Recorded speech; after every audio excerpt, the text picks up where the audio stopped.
আসসালামু আলাইকুম। চলে আসলাম বিক্রমপুর মামার বাড়ি। নতুন বিল্ডিং তুলছে, এখনো আস্তর করা হয় নাই। তো একটা বাড়ি তুলতে মোটামুটি প্রচুর টাকা লাগে।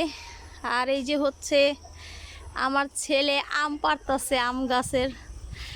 আমের কথা তো বলা যাবে না। মাশাল্লাহ মাশাল্লাহ, 2টা আম পাড়ছে, টসটসা আম। আমগুলা কি, এটা হচ্ছে রূপালী আম গাছ।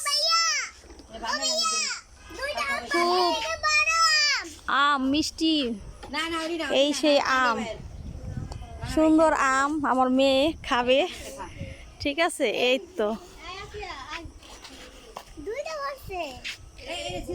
পাশে আমাদের গ্যান্ডারি ক্ষেত। কি ভালো লাগে গ্যান্ডারি ক্ষেত দেখতে, খুব সুন্দর। তো দিনে যেমন তেমন, রাত্রে তো ভালো লাগে না। রাত হলে তো অস্থিরতা বেড়ে যায়।